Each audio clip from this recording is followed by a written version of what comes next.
Good morning mga boss. Good morning sa bawat isa. At dito sa amin ay araw ng Martes at September 23. Ngayong 9/11 dumating yung taga Canada Post, eksaktong 9/11. Lalabas na nga sana ako kasi gusto kong mag-ikot-ikot, gusto kong gumala or maglakad-lakad sa labas kasi nga sobrang lamig. Tsaka nakaka-boring, nakakainip. Si Arlene kasi is nasa school na, pumasok na. So ngayon, ako na lang mag-isa. So ang plano ko sana lalabas ako. Kaya alam nung nag-isip na ako na lalabas, pinatay ko na yung ilaw, pinatay ko na yung TV, biglang dumating yung taga Canada Post. So ito na yung mga ano niya, yung mga dinala niya o yung dineliver niya sa amin. Ito na yung second batch nung package namin galing ng Whitecourt, Alberta. So ito siya.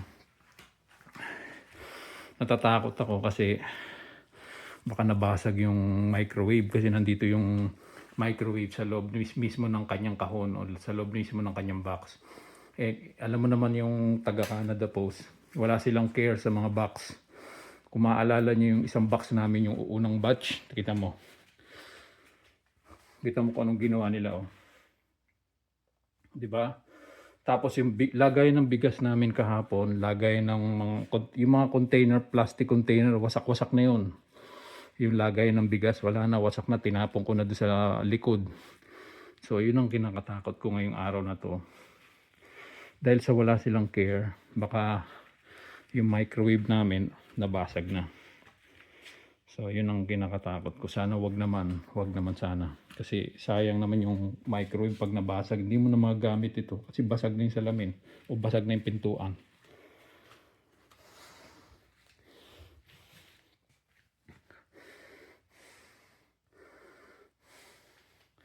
Nakakapagod, hinihingal ako, sobrang hinihingal ako kasi kahapon tinulungan ko yung nagdi-deliver. Ngayon tinulungan ko na naman kasi syempre nakakaya naman dahil ang dami nito tapos ang lalaki pa ng box.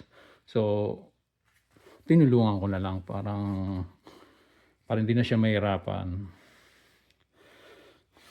So ito, ilan siya? 1, 2, 3, 4, 5 boxes. So parlagay ko mayroon pang dalawa or tatlo pa rito na malalaki.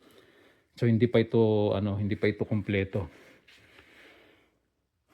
Meron pa itong kasama, dalawa, siguro 2 hanggang 3 meron pa to. Kasi kahapon naka-6 na eh. 6 tapos ngayon 5. Siguro may 2 pa. 2 hanggang 3. Yun ang hula ko.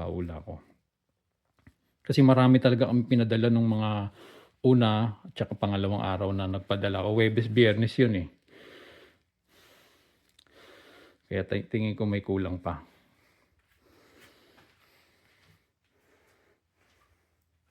May lalabas ako kasi maglalakad ako. Tapos pagkabalik ko rito saka ako to isi-set up. Pero sa ngayon mag-aano muna ako, malalabas muna ako kasi naboboring ako eh.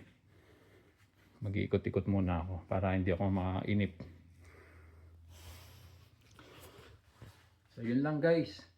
Maraming salamat. Salamat sa pagsama.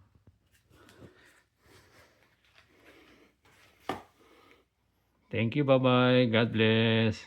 Till next time. Bye-bye.